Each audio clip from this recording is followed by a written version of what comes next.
Amidst the countless horrors of the galaxy, alien monstrosities, otherworldly sorcerers, and unholy beings lurking from dark nightmares, mankind faces relentless threats that threaten its very existence. Against these formidable dangers, the mighty ranks of the Imperial Guard, known as the Astra Militarum, stand resolutely, defending humanity in a universe often shrouded in darkness and despair. They fight tirelessly and perish in vast numbers so that others may live free from destruction. From the countless worlds of the Imperium, their vast armies march ceaselessly into battle, deploying enormous forces of soldiers, heavy armor, thunderous artillery, and swarms of gunships cutting through the skies, all under the strict command of disciplined officers. These leaders enforce a relentless chain of command, exemplifying the ruthless efficiency that earns the Astra Militarum its nickname, the Hammer of the Emperor. This formidable force, sometimes unwieldy or imprecise, acts as the Imperium's ultimate instrument of total warfare, an unyielding, destructive power massed against any foe.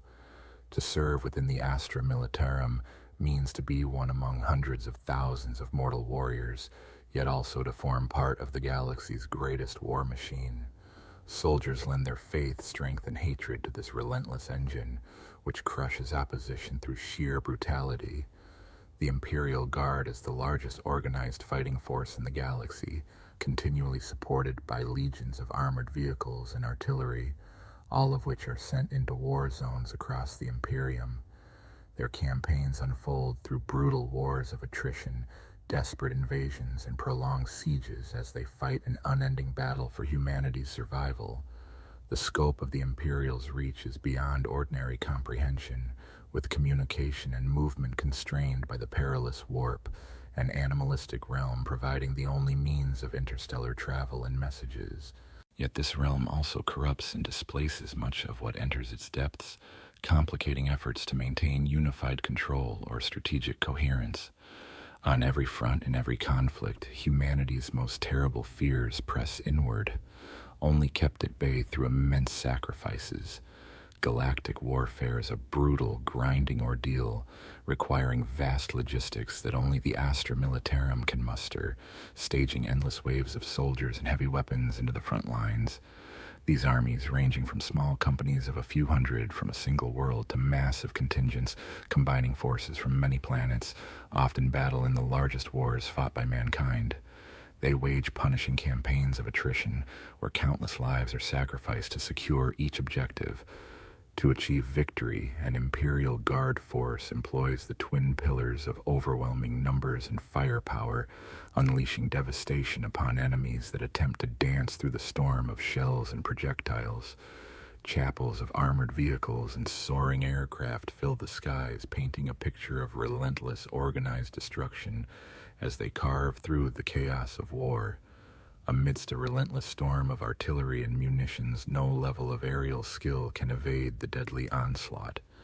Heretical bastions stand resilient, yet Imperial Guard commanders unleash devastating barrages that reduce structures to ruins.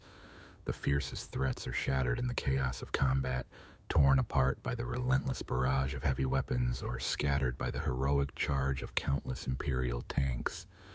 Meanwhile, disciplined volleys of fire and the perilous reach of bayonets cut down enemy infantry with ruthless precision.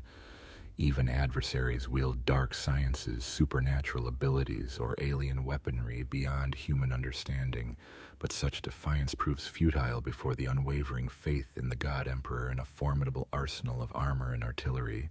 Ultimately, the true backbone of the Astra Militarum consists of countless waves of infantry, the vital force that faces the horrors of war head-on. The scale of their engagements is staggering. Entire regiments of brave soldiers are reduced to mere data points on strategic displays, mere grains of sand slipping through the fingers of the privileged.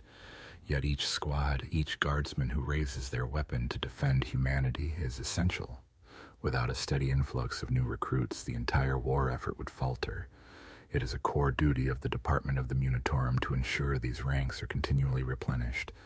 This colossal organization serves as the military wing of the larger administrative system, overseeing the entire Imperial Guard. The Munitorum monitors tithes from almost all Imperial worlds, most often paid in living soldiers who are conscripted, formed into battalions, and dispatched to uphold their planet's honor on distant battlefields. Additional tithes are paid in supplies, uniforms, rations, shells, even super heavy tanks supporting the war effort. The department directs the Imperial war zones, coordinating transport with the novice Imperialis and deploying agents to gather armies, maintain supplies, and manage personnel. Once troops arrive at the front, commissars and officers enforce loyalty and discipline, adapting to the demanding conditions of each battlefield. The particular needs of commanders, the availability of nearby worlds for recruitment, and the unpredictable effects of warp travel all influence the deployment process. Organizing an Imperial response often takes months or even years, as incompatible regiments are combined out of necessity and soldiers from arid worlds are sent to icy planets. Sometimes armies reach worlds long since fallen or abandoned, highlighting the vast reach and complexity of the Imperial military machine. The arrival of enough Astra Militarum regiments at any conflict zone is a testament to the millions of dedicated troops tirelessly committed to defending the Imperium. Every day, the Imperial Guard sends out a grand tapestry woven from the stories of individual regiments and their worlds of origin. When their deeds are ever remembered, these tales celebrate the noble victories and heroic sacrifices of their soldiers. Such legendary last stands, acts of selflessness, and epic crusades across the galaxy are exalted as ideals for every soldier to aspire to. Historical records, some dating back thousands of years, are preserved in dust-laden archives deep within the Imperial military's repositories, offering glimpses into the founding of the Astra Militarum. These chronicles trace back to the turbulent restructuring after the Horus Heresy, when the once mighty Imperial army was fundamentally reshaped. The treaties of the Tactica Imperium severed the vital links between mankind's fleets and armies, stripping the post-human Adeptus Astartes of their control over vast mortal legions. It was hoped that individuals, rather than unified forces, could be mobilized to strike entire sectors independently, without the authority they once wielded. Despite the chaos of that era, many veteran guardsmen remain fiercely proud, feeling a deep connection to their distant ancestors who fought in the Emperor's name. Tales and myths from that tumultuous time, some fragmentary and legendary, still resonate within the Imperial Guard. Stories of selfless heroes like the almost certainly fictitious Ananus Pius, the Brez Fett companions, and the heroic final stand of the Darl Alpha Brigade have been passed down, reshaped through generations across the galaxy. In the centuries following the heresy, the spread of the imperial creed saw priests of the growing Adeptus Ministorum accompany military campaigns, fostering unity among diverse cultures through shared faith. These zealots secured new followers among the regiments of the Astra Militarum and leveraged the burgeoning religion to reinforce loyalty. Adepts of the machine god also reaffirmed their devotion by maintaining loyal agents among mankind's armies, channeling the power of technology and faith alike to bolster their efforts in suppressing heretics and alien threats. The history of the Imperial Guard is vast, extending over innumerable lifetimes and countless conflicts that defy full recounting. Yet, certain pivotal battles stand out where the might of its armies proved decisive. Following the Horus Heresy, Imperial forces launched brutal campaigns against fleeing heretics, carrying out retribution across sectors. The Cadian system, with its last-stand fortress world of Cadia, became a bastion against demonic invasions and chaos-corrupted forces emerging from the warp.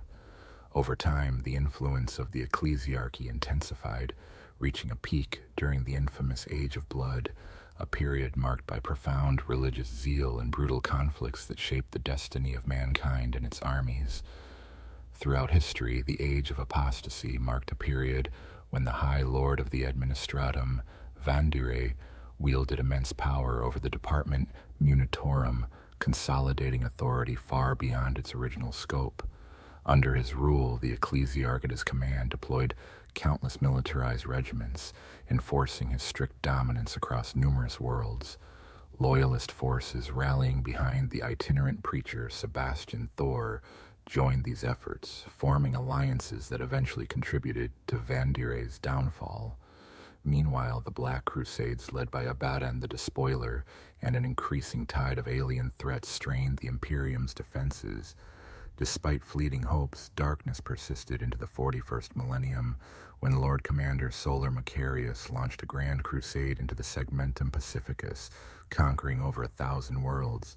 Yet ongoing war zones demanded ever-growing sacrifices, with orc invasions of Armageddon overshadowing earlier conflicts. During the First Tyrannic War, numerous Imperial regiments fought to defend Ultramar and withstand the forces of chaos. Some viewed these tumultuous events as ominous signs, yet no one in the senior ranks foresaw the catastrophic upheaval that was to come. The Great Rift's opening shattered the galaxy's peace, and the fall of Cadia, a planet long regarded as the linchpin of humanity's defenses, marked a pivotal moment in history. Cadia had stood as an unyielding bastion for nearly 10,000 years, guarding the vital Caden Gate against enemies emerging from the Eye of Terror. Its soldiers embodied unwavering duty, and the fortress world's resilience became ingrained in the Imperial consciousness. It was on the eve of Abaddon's 13th Black Crusade, during a final assault, that Cadia fell. The planet's defenses, built over millennia, had successfully repelled countless invasions from heretics, mutants, and demonic armies, each attempt more costly than the last. But the relentless onslaught of chaos worshippers, pouring forth legions full of destructive might, proved overwhelming. Thunderous artillery battered the invaders' ranks, while armored divisions and elite shock troops fought fiercely in the streets. The Khazri, Cadia's most skilled forces, executed precise strikes against the enemy, standing firm against chaos's onslaught. In the chaos-stricken battlefield, the rallying cry of Kaduz echoed among Imperial troops, symbolizing resilience. The term came to represent both the heavily fortified cities of Cadia and several of its fortress worlds, illustrating the steadfast spirit of those who refused to surrender to chaos. Their unbreakable will became a symbol not just of military strength, but of unwavering hope amid the gravest threats to the Imperium. Long ago, the heretics and their followers were driven from the lands beneath the shadowed creed. The Lord Castellan of Cadia, formerly a seasoned colonel of the Caden army, was granted extraordinary authority when treachery within Cadia's high command led to a devastating betrayal. Amidst chaos, Creed emerged as a central figure, rallying defenders to stand firm from the formidable fortress of Serra. His foresight in strengthening the fortress's defenses and issuing relentless calls for aid bought precious time as enemy forces advanced. In response, countless regiments of Imperial Guard forces, many of them elite shock troops, as well as Adeptus Tardis and Adeptus Sororitas, surged into Cadia's skies and land. Despite this tremendous reinforcement, the situation remained dire. At the height of the campaign, a saboteur's plan was executed as a colossal blackstone fortress was deliberately knocked from orbit, plunging onto Cadia's surface. Its impact shattered the planet's crust, unleashing torrents of fire, tsunamis, and hurricanes that scarred the landscape as the world's final moments unfolded. Amidst the chaos, Creed committed himself to hold the line, leading a retreating rearguard to allow as many civilians and soldiers as possible to escape. When the ancient construct struck, the surface tore apart, and Cadia was engulfed in destruction, yet the warped spirit refused to relinquish its hold for long. Darkness spilled over the planet, transforming everything remaining into a playground for demons. Nearly 1 billion souls fought to defend Cadia, but only about 3 million managed to flee. Creed and the remnants of the Cadan military were not among the evacuees, leaving their homes shattered and lost. Still, the unbroken spirit of Cadia's survivors persisted. Veterans of the last battle, along with scattered regiments across the galaxy, continued to fight fiercely against the Imperium's foes. Entire generations of shock troops have been born, raised, and trained amid ongoing conflict, while new soldiers with the resilience of Cadia's legacy are inducted into their ranks. During the final violent days of Cadia, the rallying cry, "Cadia stands," became a symbol of resilience, echoing through the ranks and inspiring unwavering combat discipline. As long as even one Cadian soldier still fights, the indomitable spirit of the world endures. The pride in Cadian professionalism remains influential, not only inspiring tales of heroism at trench lines, but also shaping tactical doctrines studied by armies across the galaxy. Some regiments recently disbanded and granted settlement rights on conquered worlds instill Cadian discipline into new societies. Others model their recruitment and training practices after Cadian methods or seek to emulate the world's rigorous militarization, so intense that it was said children learned to dismantle and operate military weapons before they could even read.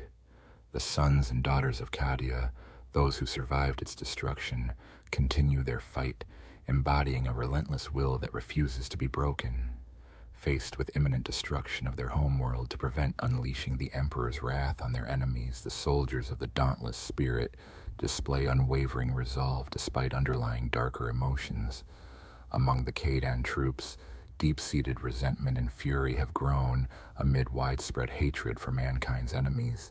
Many see the planet's fall as a personal failure, driving them to fight with even greater ferocity to reclaim their lost honor. Others, who were absent during the tragedy, harbor feelings of guilt or resentment towards those they blame for failing to defend their world. Some scorn the allied regiments from other worlds, viewing their contributions as insufficient or unnecessary, reluctant to share the burden of loss. In the eyes of many Imperial Guardsmen, Cadia shattered before the Guard did. The sacrifice of Urar's creed and his command only reinforced perceptions of the Astra Militarum's gritty, relentless nature. The men and women of Cadia's regiments remained committed, charging into relentless fire, trench warfare filled with mud and blood, advancing amidst the deafening roars of armored giants, driven by orders to do so. Their unyielding fighting continues until every traitor and dark-aligned enemy is vanquished and their homeland restored 1,000 times over. The human response to the cataclysmic upheaval of the Great Rift was not one of despair, but of a titanic roar, akin to a colossus awakening in rage. When heretics, traitors, and mutated Xenos surged forth in unending waves, it was as if a titan had roared across the galaxy, its fury dwarfing even the legendary armies unleashed during the Great Crusade. On Cadia alone, countless Imperial Guardsmen fell, their sacrifice marking the beginning of a brutal campaign that tore open the rift, unleashing warp storms, both ancient and new. Many fought desperately, annihilated in the chaos as they faced the abyssal horde emerging from the depths of the warp, which threatened to consume half the galaxy. Beyond the bounds of the Great Rift, the fate of the Imperium remained uncertain. With countless systems under assault by every imaginable evil, overwhelmed staff officers and lord generals within the Astra Militarum demanded urgent logistical support. Mountains of ammunition and reserves were desperately needed, but in many cases communications fell ominously silent. The burden on worlds already strained was immense, with increased taxes, harsh constriction drives, and industrial mobilization pushing entire hive cities and factories to their limits. To compensate for shortages, each regiment, the total force of a given world under Astra Militarum command, was stretched beyond capacity, fighting to hold the line against an overwhelmingly hostile universe. This relentless pressure created a breaking point. Each unit, each soldier was pushed to their limits in a desperate bid to ensure the survival of the Imperium. Their resilience, despite the toll, remained unbroken, fueled by a sense of duty to defend what remains and to ultimately triumph over the darkness threatening to engulf everything.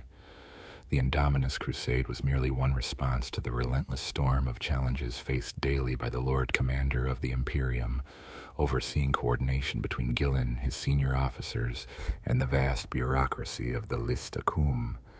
The grand effort to assemble the Crusade fleets commenced in secrecy, with mobilization points spread throughout the solar system and beyond. Thousands of regiments, including Space Marines, Sisters of Battle, and cybernetically enhanced hosts of the Adeptus Mechanicus, converged from distant sectors, yet this marked only the beginning.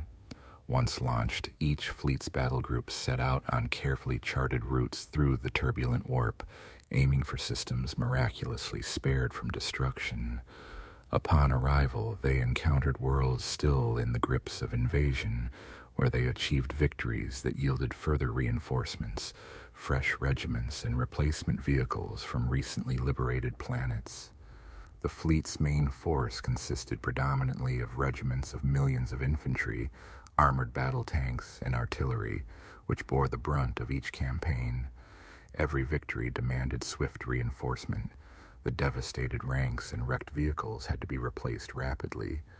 The fleets persisted in their mission to push back the corrupting armies of chaos and the forces of alien tyranny. However, Gillen's plans extended beyond immediate combat. His official logistic authority included the power to requisition regiments for the protection of crucial hub fortresses and his adept enclaves. Senior Astra Militarum officers, warrior nobles, and commanding generals were key figures in this effort. The demands placed upon the Imperial Guard were unprecedented. As battle groups moved through successive systems, they absorbed newly raised units to replenish losses and expand their combat strength.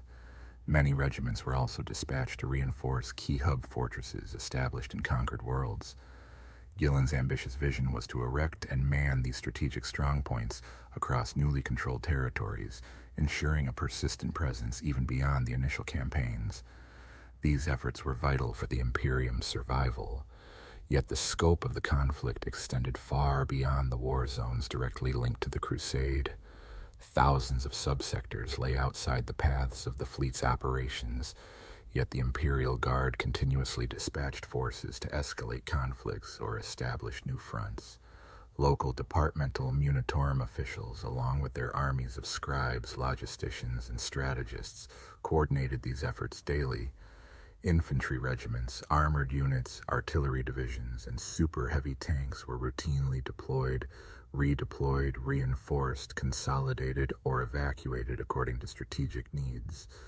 The logistical challenge of moving enormous numbers of troops and supplies through tumultuous warp channels added further dangers and delays, complicating the effort enormously.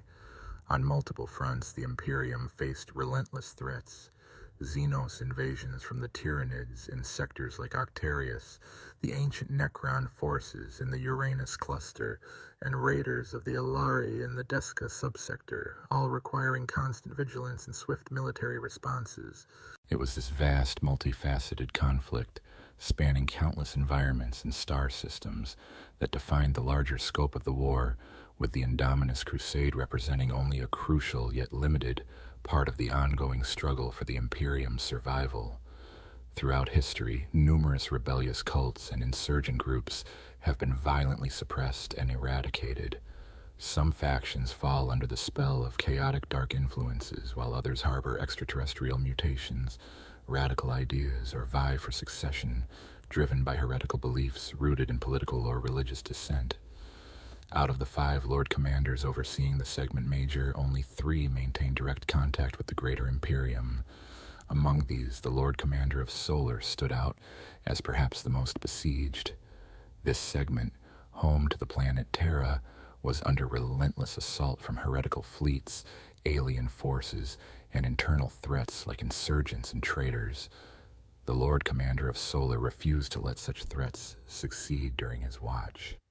The command structure of the Astra Militarum, despite its vast size and decentralized organization, is built upon a complex hierarchy, carefully maintained with strict discipline. A fortified chain of command ensures that every soldier, from new recruits to seasoned officers, recognizes their place within an unbroken line of authority, ultimately linked to the Emperor. The head of this organization is the Lord Commander Militant, a highly esteemed figure who represents the entire military force before the Senate Imperialis and through that body before the Emperor himself. His influence is so significant that he is often appointed as one of the High Lords of Terra, though he rarely departs the Imperial throne world. In principle, the Lord Commander of a segment issues directives to sector officers and subsector commanders, who then relay orders to individual units. This chain of command aims to ensure that Imperial wishes are executed efficiently. Yet, the vast distances and communication delays across the galaxy often render such procedures impractical. Consequently, Operational control in a war zone is typically exercised by a senior military officer, be it a general, high marshal, or lord hetman, who assumes full responsibility for their assigned tasks. These missions can span decades, whether seeking to purge an entire star system of savage alien factions or defending vital resources like cryptosite mines and refineries from pirates. Military leaders may also oversee the reclamation of planets lost to chaos or alien invasions. Regardless of the objective, the commanding officer is charged with deploying and managing all available resources to achieve their mission. Beneath the overall ground commander, each regiment operates with its own officers, advisors, and support staff. All regiments within a force originate from the same planet or system, sharing cultural traits and combat techniques, which facilitate coordinated efforts and cohesive fighting styles among soldiers, officers, and other officials of the Astra Militarum. In the Imperium's Militarum, the term regiment is often used interchangeably, whether referring to a specific combat unit or to all guardsmen from a particular world. For example, soldiers hailing from Cadia might be called the Cadian Regiment, even though on their home planets, local forces defending against threats may be organized into cohorts, militia groups, or various other formations with their own names. Within the Astra Militarium, all these different types are regarded as distinct regiments, each structured according to tactical doctrines. Typically, a regiment is subdivided into multiple companies, with the exact number depending on its type and scale. The smallest regiments may comprise as few as 3 companies, while larger formations can feature dozens. Each company is further split into platoons or squadrons, which serve as the primary operational units. An infantry platoon usually includes an officer, his staff, and several squads led by sergeants. The essence of combined arms tactics lies in integrating infantry, armor, and supporting elements, coordinated by skilled officers to achieve victory against formidable foes. While simply overwhelming the enemy with sheer force often secures success, more nuanced approaches are frequently necessary. Effective combined arms formations blend infantry with armored units, artillery, and other support to create a versatile force capable of adapting to different tactical situations. Such integration enhances combat effectiveness, although pure combined arms units are rarely formed within the Astra Militarium, which tends to organize regiments homogeneously for specific roles. For example, infantry regiments like those from Cadia are typically devoid of heavy artillery, while tank regiments might contain little to no infantry. Success relies on close cooperation among different units. This interdependence, though seemingly a vulnerability, acts as a safeguard against rebellion, since a single regiment lacking support units cannot wage a full-scale war independently. The reality of the battlefield often demands the coordination of multiple tactical operations, preventing costly friendly fire incidents and avoiding uncoordinated attacks, which are deemed wasteful. Certain Imperial worlds specialize in creating highly integrated combined arms formations, and campaign commanders seek such units for their flexibility. These combined forces often consist of several regiments or units working together, planned well in advance of any campaign. A typical core of these formations includes disciplined infantry, like the renowned Cadian shock troops, supported by armored squadrons of battle tanks to provide mobile firepower, forming a balanced, adaptable force capable of tackling diverse combat scenarios. Throughout warfare, the deployment of firepower and artillery aims to break enemy cohesion, allowing troops to spread out, seize strategic ground, and shield their slower-moving allies from enemy infantry threats. These infantry units are often supported by combined arms formations, which may include tank companies, heavy artillery batteries, or even unconventional units such as ratlings and ogans, depending on circumstances or intelligence uncertainties. Such diverse formations are usually assembled when the situation demands or when the capabilities of adversaries are unpredictable, despite efforts by intelligence officers and the vast data processed by orbital command centers. If a regiment manages to survive a campaign, it rarely returns to its home world. Instead, it is frequently redeployed from one conflict zone to another, as wartime attrition steadily diminishes the overall fighting force. To maintain operational strength, Regiments are often merged, forming larger units capable of continuing the Emperor's wars. When possible, two half-strength regiments from the same original formation are combined, though sometimes disparate cultures and roles are thrown together, creating highly unorthodox units. An example is the union of the 611th Infantry Regiment with the 1082nd Recon Armored Division, resulting in a unique mechanized force with significant casualties along the way. Such recon units, often positioned close to tanks that could not transport infantry safely, exemplify these makeshift formations. Commanders frequently argue that the efficiency of these ad hoc regiments diminishes considerably, making their combat effectiveness questionable. Cultural differences, language barriers, and mutual mistrust hinder cohesion on the battlefield, complicating integration efforts. Conversely, some officers focus solely on fielding the largest possible number of soldiers, regardless of their origins or compatibility, viewing this as the main priority. Understrength units are rarely replenished with new recruits. Instead, they are simply combined with other existing formations, usually from the same homeworld, as was the case with the Caden 12th and 78th Regiments after the fall of Eve Magnox. In certain cases, vastly different units are merged, such as the combination of the Catacan 182nd Regiment with the Elysian 90th on the department's Munitor world of Prawn. The resulting regiment, designated the Prawn 314, specialized in airborne jungle warfare after acquiring Valkyries during the Special Kong Justification Wars. On some inhabited worlds, known as Death Worlds, the struggle for survival is relentless, with inhabitants facing daily life-threatening challenges.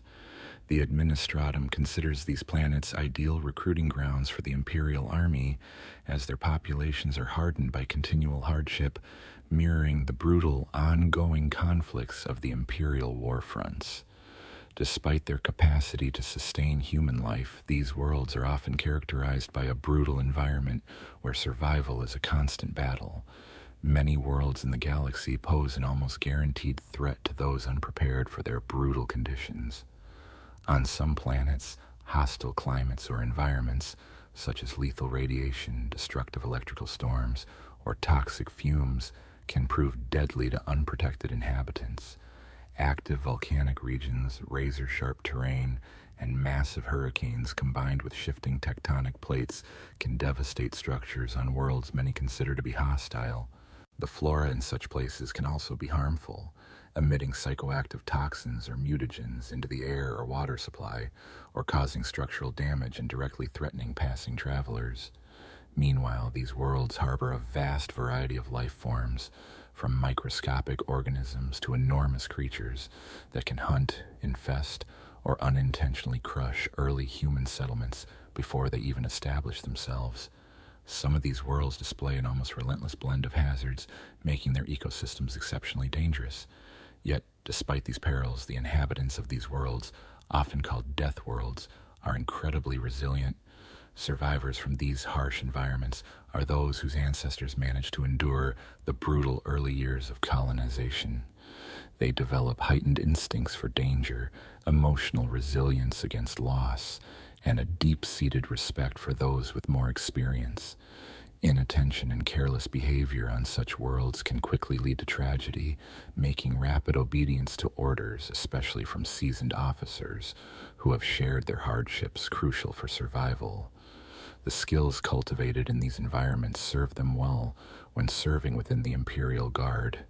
Many Deathworlders possess physical attributes that give them a significant advantage, such as the heavily muscled Kroot, often called Baby Ogren, or individuals with denser bones and greater immune defenses.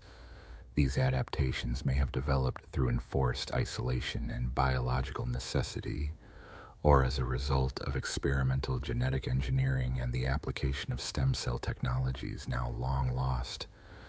All in all, the regiments designed for Death Worlds are remarkably versatile, capable of adapting swiftly to unexpected threats, a trait seldom seen in the more sluggish Astra Militarum. Sudden ambushes, unseen enemies, rapid shifts in temperature, or treacherous terrain unknown to initial intelligence often evoke the innate survival instincts of these hardy fighters. Reconnaissance teams, hunting parties, and vigilant sentries are composed of those experienced in defending against ravenous beasts and navigating dangerous landscapes. They have crafted makeshift gorges, repaired battle tanks, and crossed icy chasms or quake-ridden terrains, tasks that would typically require specialized engineers from the Adeptus Mechanicus. For these individuals, war and service to the Emperor are just another chapter of survival, transforming life and death struggles into a relentless pursuit of victory amid chaos. Some regiments, therefore, include soldiers with extraordinary physical enhancements, such as the formidable Kroot or genetically modified troops with increased muscle mass and resilience. These modifications may result from the necessity of adapting to the brutal conditions of their homeworlds, or from advanced biological experimentation and the use of stem cell therapies long lost to modern technology. Ultimately, Deathworlders are equipped to face sudden threats, whether it's explosive ambushes, extreme environmental shifts, or impassable terrain. Their innate adaptability and hardened resilience make them some of the most formidable forces in the Imperial Guard, capable of turning even the most unpredictable and hostile battlefield conditions to their advantage. Mechanized regiments play a crucial role in battle, providing reliable gains, whether repositioned to new fronts or used to launch swift assaults. These armored formations act as a formidable barrier of steel, allowing more troops to engage the enemy fully equipped with transport tanks. Their inherent mobility surpasses nearly any other military unit within the Imperium's forces, as entire squads or companies can be detached and assigned to extend the reach of larger operations. This flexibility enables rapid responses such as sealing breaches, flanking enemies, or encircling stubborn foes from unexpected angles. Often called armored fist squads, these swift steel units frequently lead the charge, seizing vital terrain ahead of the main force.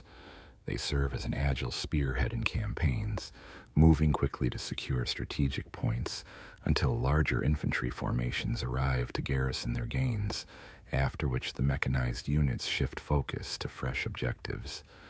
Tactics also include using these regiments for reconnaissance, breaking through enemy lines to create pockets, or facilitating escapes for encircled forces. When equipped with heavy dozer blades or advanced clearing gear, they can carve paths through debris, vegetation, and obstacles, making way for heavier tanks and supporting armor to follow. Compared to standard foot soldiers, mechanized forces are generally smaller but significantly more adaptable, though acquiring and maintaining the necessary vehicles poses a logistical challenge for most planetary governors. The Chimera remains the most common armored transport of the Imperial Guard, renowned for its durability and versatility. Capable of mounting various support weapons, the Chimera has proven its reliability across millennia, functioning effectively in harsh environments. Its amphibious design allows it to traverse swamps, marshes, and rivers, often turning enemy assumptions about protected flanks into costly mistakes. Enemy units that rely solely on terrain barriers often find their defenses penetrated by Imperial Guardsmen supported by Chimera firepower. Equally vital is the Taurox, a high-speed transport with rugged quad-track construction.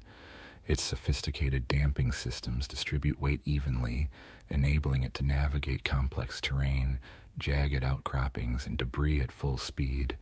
Variations in design influenced by local manufacturing and available resources mean that a regiment's transport vehicles can differ widely depending on their specific operational environment and logistical support. Overall, these specialized vehicles are central to the success of mechanized regiments, offering rapid deployment, versatile mobility, and vital firepower in a variety of combat scenarios. The landscape of mechanized warfare offers a diverse array of vehicles, ranging from numerous versions of the Chimera to highly classified or unconventional transports rumored to drill beneath the surface. Among these, the super-heavy tanks such as the Banehammer and Doomhammer stand out as colossal mobile fortresses capable of transporting sizable squads into combat zones. These behemoths excel in serving as resilient defensive anchors, with the Banehammer and Doomhammer designed to flank enemy lines or hold vital positions. Typically, these tanks deploy infantry to capture key objectives, while their primary armaments focus on larger, more formidable targets. In contrast, the Stormlord is regarded as a superb assault vehicle.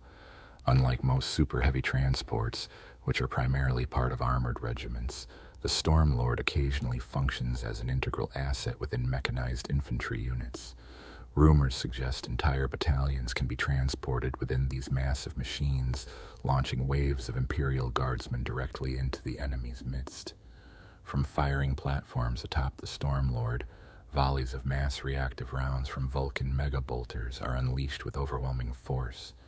When the craft's ramps drop, disembarking squads often find only billowing clouds of vaporized remains, testament to the devastating firepower. Given the mobility of mechanized forces, their support units must also be swift and flexible.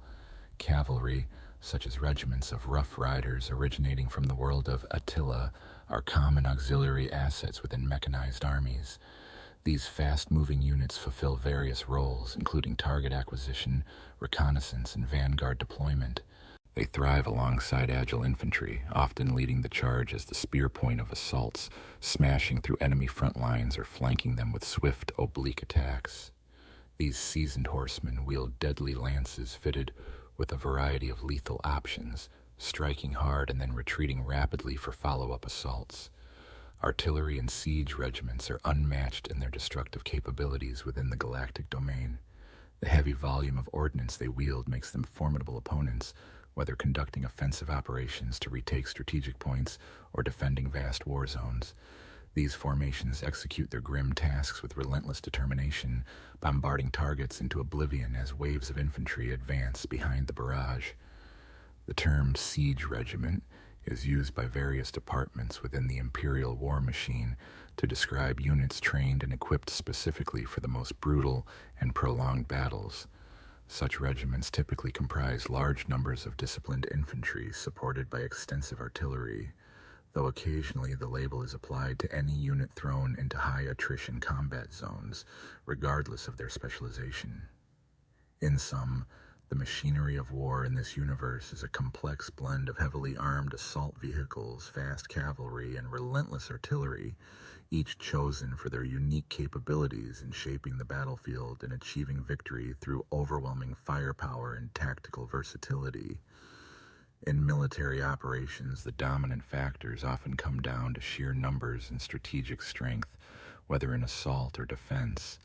Most siege regiments are formed from their inception for these roles, or are reclassified with support units suited for grueling, endurance-based battles. The composition of such units can vary widely, depending on the originating regiment, their tactical objectives, and the supply of arms allocated to their personnel. A key point of discretion among commanding officers is where to draw the line between a siege infantry regiment and an armored artillery formation, as their roles often blend. Many siege organizations depend heavily on large numbers of foot soldiers organized similarly to standard infantry units, while artillery-focused regiments may consist largely or entirely of artillery vehicles and heavy ordnance, arranged in a hierarchy comparable to armored formations.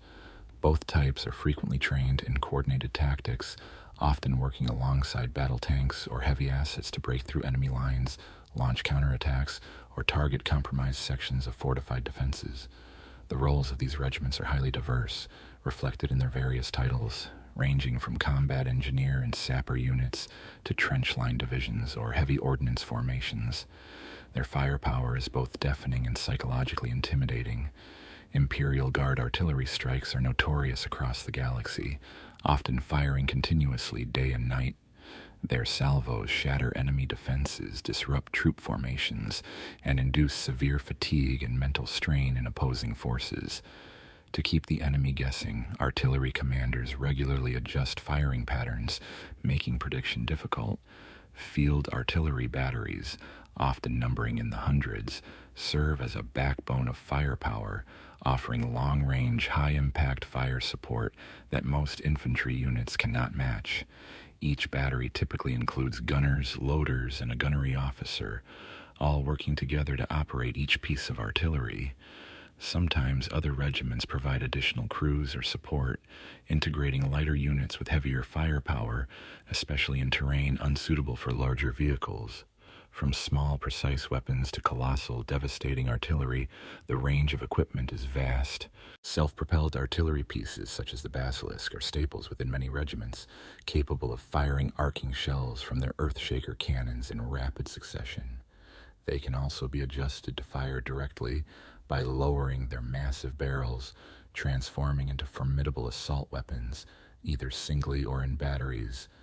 These vehicles support infantry and operate effectively in dense or impassable terrain, providing flexible firepower in diverse operational environments. Overall, these forces leverage their overwhelming numbers, adaptable tactics, and formidable weaponry to dominate the battlefield, maintaining constant pressure on opponents while maintaining the strategic advantage often needed to secure victory. Moored assaults signify that Manicor's forces operate with a restricted but potent array of Storm Eagle rockets, each capable of dispersing numerous independent warheads upon impact, causing extensive devastation. Siege warfare, as executed by the Astra, is among the most brutal, grim, and unclean forms of combat, marked by its dehumanizing nature.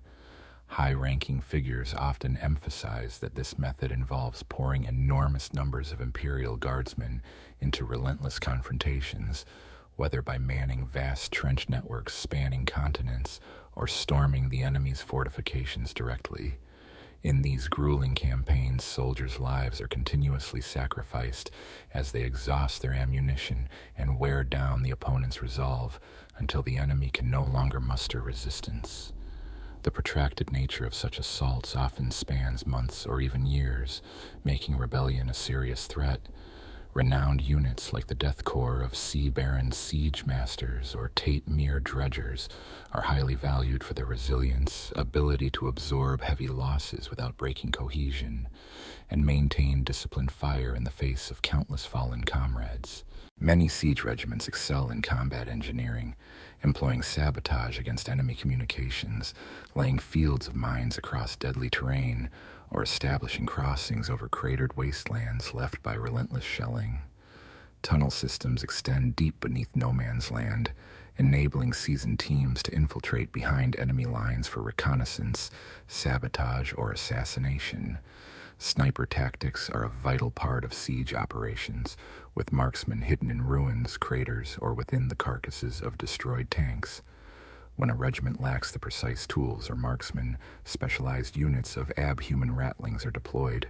Small, silent, and deadly, they excel at lethal shots aimed at enemy commanders, disrupting battlefield command structures amidst the chaos of artillery bombardments. Long-range precision shots are not confined to infantry, as tanks like the Lehman Russ Vanquishers are often concealed in hidden positions to eliminate high-priority targets. Infantry, the core of the Astra Militarum forces, is recruited from nearly every world subject to imperial taxation. These troops are trained to accept that although individual soldiers may fall, others stand ready to take their place. Their primary strength lies in their large numbers and their ability to seize, hold, and control territory effectively. The vast and expendable numbers of Astra Militarum soldiers allow them to compensate for losses and continue fighting relentlessly, embodying the resilience that defines their brutal yet effective approach to warfare. Engaging in a direct assault on Imperial Guard positions demands first withstanding a relentless barrage of fire from landing zones reinforced by formidable weapons like heavy bolters and mortars. This relentless fusillade can often halt all but the most determined attackers. During armored assaults, infantry companies play a crucial role by safeguarding tanks from enemy sappers and targeting snipers hidden behind cover amidst intense artillery barrages supporting infantry operations. Supporting these engagements, platoons of soldiers are tasked with defending vital logistics convoys that supply artillery units, as well as manning the fortified lines that encircle gun emplacements and command posts, forming protective barriers of steel and firepower. Such formations include units armed with heavy weaponry, blasters, and bayonets. Certain infantry divisions are specialized, enhanced by advanced training, specialized equipment, or innate skills derived from their homeworlds.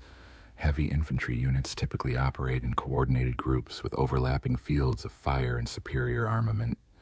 Their squads often carry unconventional weaponry such as flamers or plasma guns, complemented by powerful support weapons like missile launchers or rapid-firing autocannons, each operated by 2 soldiers.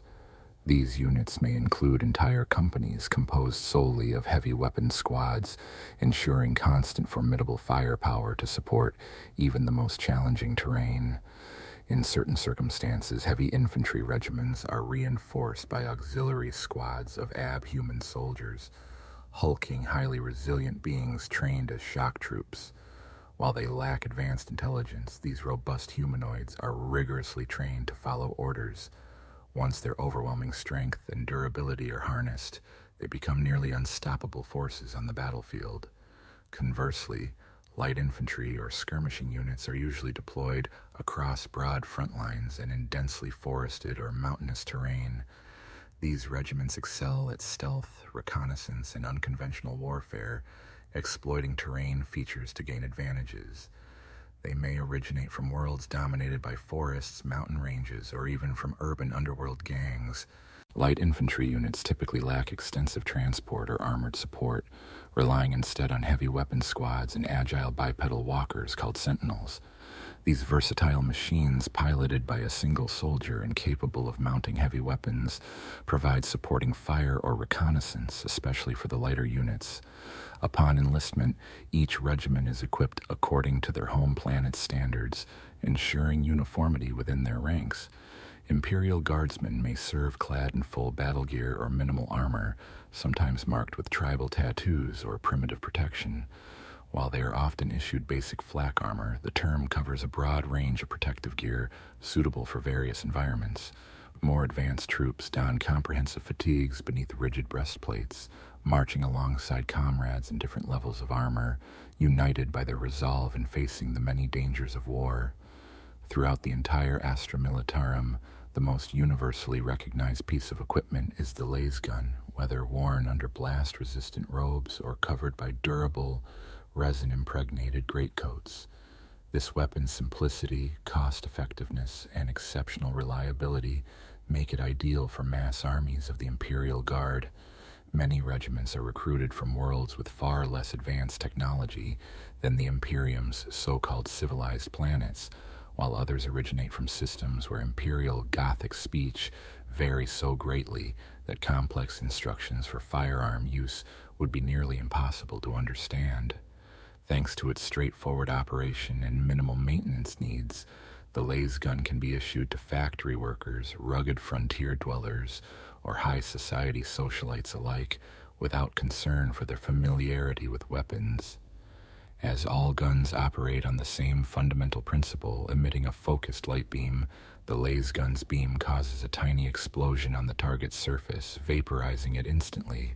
While its effectiveness diminishes with distance and heavily armored foes can resist its damage, the laser gun's strength lies in the sheer volume that infantry units can carry. A barrage of focused fire can overwhelm even the toughest adversaries, such as orcs or tyrannid biohorrors.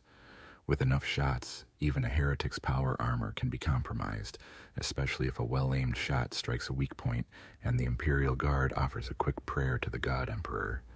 The weapon's widespread presence allows for extensive customization.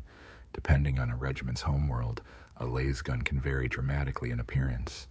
Some are high-tech, automatic firearms crafted from rare materials with self-calibrating machine spirits, while others resemble antique rifles with beautifully polished stocks of ironwood. Additionally, millions of cheaper models are mass-produced daily, often with rough, unfinished edges that can harm the user's hand. These include simplified carbines and precision long-range variants favored by snipers. Laser guns have been produced in nearly every configuration, from simple infantry models to advanced multi-barreled versions. Many are designed for specialized roles, such as armored regiments, wielding explosive shells, energy bolts, or hyper-velocity rounds. Armored units in particular serve as a formidable response to invasions and uprisings, their massive vehicles a testament to the Emperor's wrath. Each is a steel fortress, like a moving cathedral, crushing anything that stands in their path beneath tracks of reinforced steel. In this way, the Astra Militarum relies heavily on the simplicity, adaptability, and overwhelming firepower of the laser gun, making it unmatched in its ability to confront diverse foes across countless battlefields. Throughout the vast expanse of the galaxy, the Astra Militarum relies heavily on heavily armored vehicles, most notably tanks. Many of these formidable machines are produced by industrialized worlds, where the manufacturing is often an integral part of the planet's own military formations. Skilled workers on these worlds take pride in knowing that their craftsmanship directly contributes to the protection and effectiveness of soldiers fighting in distant battles, whether within their own cities or on planets dedicated exclusively to production. Some worlds dedicate their entire society to tank manufacturing, contributing a portion of their resources or industry to support regiments from other worlds, shaping the overall strength of the Imperial forces.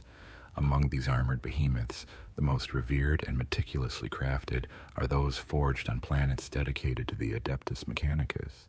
Here, the creation of tanks is overseen by tech priests, adepts devoted to the machine god and known for their intense devotion and technical mastery. Tanks from these forge worlds are distinguished by their machine spirit's fierce temperance, the dependability of their core power sources, and the formidable firepower they wield. While many armored regiments operate with a singular type or pattern of tank, others are composed of a diverse array of models reflecting strategic choices or resource limitations. A regiment's composition often results from directives issued by the Department of Munitorum, traditional practices of the tithe worlds, or simply the availability of materials. Tanks serve a critical role in the Imperium's military strategy, often forming the spearhead of major offensives. The most potent armored formations can stretch for miles, unleashing a relentless rumbling wave across the battlefield. These battle tanks are typically organized into companies of 10 vehicles, each commanded by a tank commander, an evocative title within the diverse military hierarchy, and grouped further into squads of 3. The core design of Imperial Guard battle tanks is based on ancient standardized templates, relics from a bygone era when humanity's technology was at its peak, sometimes predating the Emperor himself. Many of these venerable machines remain in service, with their archaic data slates and fading power sources still capable of formidable performance. One of the most iconic relics of this ancient engineering is the Leman Russ battle tank. It is the backbone of the Astra Militarum's armored divisions, a lumbering behemoth clad in thick armor designed to crush opponents beneath its weight. Armed with a signature battle cannon, each Leman Russ is prepared to confront nearly any target on the battlefield. Variations in its configuration include specialized sub-patterns, replacing turret weapons with advanced or rare weapon systems, such as exterminator autocannons, which perforate lightly armored targets and infantry, or eradicator nova cannons capable of unleashing devastating shockwaves to pulverize concentrated enemy formations. Different versions of the Leman Russ fulfill diverse combat roles, from leading large-scale offensives to halting breakthroughs by enemy forces. The Rogel Dorn pattern, for instance, excelled at holding strategic points and establishing strong defensive lines. Across the breadth of the battlefield, these tanks demonstrate the enduring legacy of humanity's most advanced war machines, combining ancient design principles with modern adaptations to meet the ever-changing demands of war. Anchoring strategic positions, these mobile fire units are equipped with either a massive oppressor cannon or a twin battle cannon housed within their turrets. They also feature heavy weaponry in their primary and secondary positions, which in other tanks might be classified as their main armaments. The Rogel Dorn is among the largest battle tanks in the Imperial service, robust enough to withstand relentless heavy fire while delivering equally destructive volleys of their own. Beyond even the size of the Rogel Dorn, the Astra Militarum's super-heavy tanks are colossal weapons of war, each packed with enough firepower to match an entire company of Imperial Guardsmen. The engineering capabilities to build such massive vehicles have become increasingly rare, making fully equipped regiments uncommon. Typically, armored units operate individual super-heavy companies, squadrons, or loaned units attached to larger formations. These giants are powered by enormous multi-fuel engines and guided by fiercely loyal and ancient machine spirits. These titanic machines are relics from the dark age of technology, embodying mankind's unwavering resolve. The Bane Blade is the most widespread of these variants, armed with a primary weapon capable of unleashing devastating bombardments at terrifying distances. Other versions specialize in particular battlefield roles. For example, the Bane Hammer features shells designed to produce powerful, widespread explosions deadly against mobile enemies, while the Shadow Sword's Volcano Cannon is a formidable Titan killer, against which only advanced energy shields stand a chance. The Stormtroopers, known as Tempestus Scions, represent the most elite shock troops of the Astra Militarum. Unlike regular regiments drawn from a single world, these highly disciplined, pious, and professional soldiers form a semi-autonomous force within the Imperial Guard. They are created through a relentless recruitment process that transforms orphan children of the Imperial elite into efficient and lethal warriors groomed for high-stakes missions. Their training is brutal, designed to break down individuals before rebuilding them as loyal warriors willing to fight and die for the Emperor. Conditioned in rigorous academies, Tempestus Scions undertake the most perilous operations, from striking deep into enemy territory and infiltrating behind lines to performing covert recon and assassination missions. They excel in traversing hostile environments aboard rugged transports, often tasked with rescuing isolated agents or extracting vital intelligence from fallen enemies. The origin of these exceptional soldiers lies in the training halls and drill plazas of the Scala Praenium. This vast organization selects orphans of noble or elite imperial lineage who have dedicated their lives to the Empire.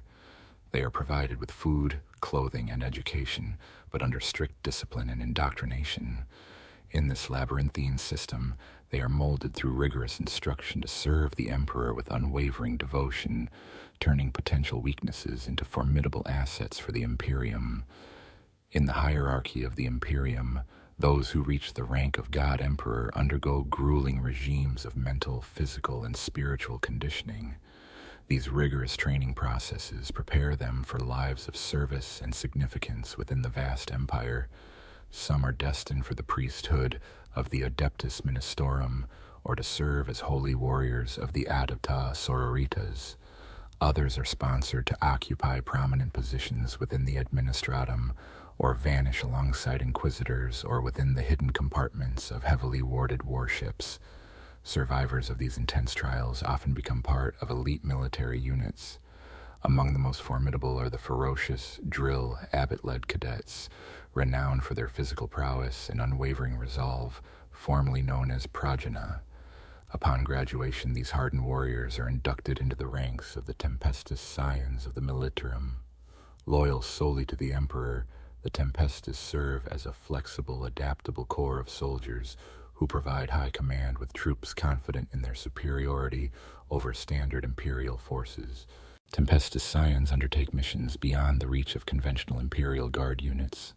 To fulfill their specialized roles, they are equipped with the finest weaponry and armor available to the Astra Militarum. Their gear includes reinforced armoplats and camo plates, with some regiments featuring parade berets woven from dense flak fabric. Their full carapace armor incorporates all-encompassing shields and helmets fitted with advanced targeting systems. These highly trained troops wield sophisticated weaponry, perfectly suited for their shock assault duties. The standard armament is the hotshot L weapon, equipped with a powerful external power cell capable of penetrating thick armor, a significant upgrade from the regular laser guns used by standard guardsmen. Against heavily armored foes, Tempestus Scions may deploy hotshot B guns, which deliver more powerful blasts and higher rates of fire. This firepower makes them effective against advanced enemy infantry, such as traitor space marines or formidable Xenos creatures. The true strength of the Tempestus lies in unwavering discipline and obedience, regardless of how inhumane their orders may appear. They are trained to execute commands with ruthless pragmatism. Often, squads of scions are attached as near-autonomous units to larger forces when increased strength is required. Leadership within their ranks is provided by the Tempestor Prime, a seasoned officer who has risen through the elite ranks, supported by veteran squads and skilled specialists. These officers are well versed in myriad combat doctrines, enabling them to make split-second decisions that can determine the success or failure of a mission. Tempestus squads undergo relentless training in various deployment methods, with their most renowned tactic being airborne assault. They frequently utilize powerful gunships like the Valkyrie, which serve as atmospheric transports and rapid deployment craft, allowing them to strike swiftly and with devastating effect against their enemies. Valkyrie aircraft serve as vital support assets for the Astra Militarum, yet they are not formally integrated into the Imperial Navy's fleet. Instead, some long-standing alliances have allowed certain units to customize their appearance, such as repainting aircraft in regimental colors or camouflage schemes. These aircraft are detached from entire wings of gunships operated by the Aeronautica Imperialis, a branch responsible for all atmospheric combat roles, including air superiority, saturation bombing, tactical strikes, and orbital transport missions. Such operations are often coordinated by fleet officers to ensure precision and effectiveness. Designed for versatility and resilience, Valkyries are well suited for inserting troops into hostile zones or urgently evacuating high-value personnel. Their construction emphasizes durability, necessary to withstand sustained anti-aircraft fire during approach, and heavy ground-based weapons when landing. Moving gracefully at low altitude, these aircraft utilize their directional thrusters to slow and stabilize their descent, resembling sleek anti-grav vehicles. While some generals and their command staff view Valkyries primarily as swift transports, these craft are heavily armed to counter aerial threats and ground defenses alike. A fuselage-mounted laser cannon provides rapid, precise firepower to defend against interceptors and ground assaults. Wing-mounted missile pods and rocket launchers enhance their offensive capabilities, while onboard heavy bolters allow the crew to suppress enemies near landing zones. Entering zones surrounded by hostile forces is a perilous task, but sometimes unavoidable to deploy troops unfamiliar with aerial insertions. Conversely, regiments like the Tempestus Scions are experts in high-altitude drops, launching themselves from Valkyrie's open ramp doors and using grav chutes to gently land in strategic locations. These specialized units can infiltrate mountain fortresses, perform stealthy drops into frozen or desert environments, or strike swiftly through dense forests and urban terrain. Such daring insertions often defy conventional tactics and require exceptional skill, occasionally involving daring mid-battle maneuvers that would be deadly for less experienced soldiers. Overall, Valkyries embody a formidable combination of speed, firepower, and adaptability, making them indispensable for rapid response and tactical insertions across a variety of combat scenarios.